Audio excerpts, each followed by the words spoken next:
In this edition of AMD Support Unprocessed, we will be looking at how to replace your old CPU with a new CPU. We will be looking at the 7 steps to successfully achieving this task. In step 1, we will be looking at how to prepare your working environment such that these operations can be performed in a safe and efficient manner. We will then look at how to remove the heatsink from the old processor, discover the best methods of cleaning the CPU, and then demonstrate how to remove the old CPU from its socket.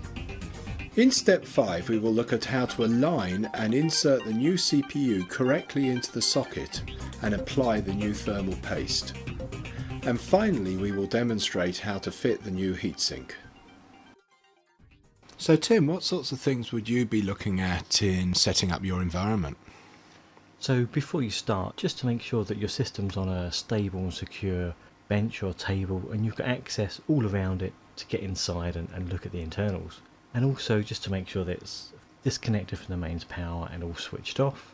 And then you need to make sure that you're properly grounded or earthed, as it were, just to make sure that there's no static electricity from you going to the system and damaging any components. So one way of doing this would be to use one of the anti-static wrist straps, and you can buy the disposable paper ones these days for very cheap from say a component retailer or one of the online stores. And what sorts of problems would happen if you didn't ground yourself? So the static electricity that's in your body could discharge into some of the components in the system and damage them, and you wouldn't even see the damage. You would just know that your system isn't working properly, it's unstable. So now we need to remove the heatsink from the motherboard. So first of all, we just need to disconnect the heatsink fan power cable. That just connects to the motherboard and we just pull him off gently. And then to remove the heatsink itself, on the side of the heatsink there's a small lever that you can rotate backwards in like a cam action, and this would release the heatsink pressure from the motherboard. And now you just need to make sure that the mounting brackets on the heatsink are disconnected from the mounting brackets on the motherboard. And then we would say that maybe put your hand on top of the heatsink and give it a small twist a couple of times. This helps to break the seal between the top of the CPU and the bottom of the heatsink, and then just lift the heatsink straight up vertically out of the system. We're now going to need to clean the old CPU up. So we would say to leave the CPU in its socket. This keeps him secure, and you just need to wipe the grease up using like a mopping action with a paper towel or some tissue paper. In this step here, we just need to look at the motherboard and the socket, and you can see on the side of the CPU socket there's a small lever, and so we just need to rotate that lever from horizontal to vertical and then hold the CPU by the edges and lift him up, making sure that we don't touch or bend any pins when we lift him out. And then what we would say is to put the old CPU into the packaging that came with your new CPU, and this would keep him safe and secure.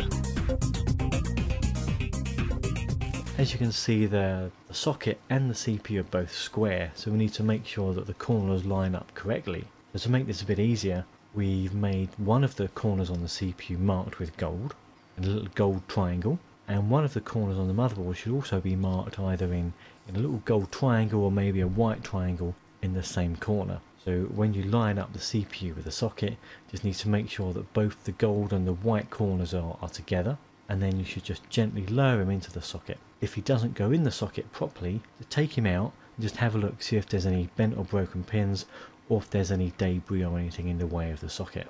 So obviously this is a delicate operation and we need to be careful. Yeah, we always need to handle the CPUs delicately and hold them by their very edges. If you're using a heatsink that came from AMD, it should already have thermal paste applied to the bottom of it already. So you just need to make sure that you remove the protective cover. It's either a plastic cap or a small piece of plastic film that you can just pull away. If you're going to reuse your old heatsink, then first you need to clean off the old thermal grease in the same sort of style that you cleaned the top of the CPU previously. Just use a paper towel and a mopping motion just to clean up the old CPU heatsink. The new thermal paste normally comes in like a small syringe, and you just need to squeeze out 3 small grains of rice size amounts onto the middle of the new CPU. So if you put too much or too little on the processor, what can happen is that the CPU can start to overheat, and this can cause your system to crash or your applications to freeze, and just general stability issues under your operating system. So this is pretty important that we get the amount right. That's right, you don't want too much or too little. Again, this is a reversal really of removing the heatsink. So you place the heatsink over the CPU, you make sure that the clips are aligned of the heatsink to the motherboard mounts, and then you rotate the cam lever back. However, sometimes this can be quite strong. You may need to put quite a bit of force behind the lever to make it properly secure and latch down. And once that's done, you just need to reconnect the heatsink fan power cable back to the motherboard. So I hope you have found this video helpful on how to replace your old CPU with a new one.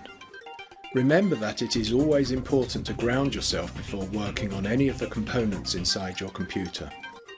Please also remember to properly clean the surface of the CPU and heatsink before applying any of the new thermal paste, and ensure that you align the CPU chip with the motherboard socket to avoid damaging any of the pins.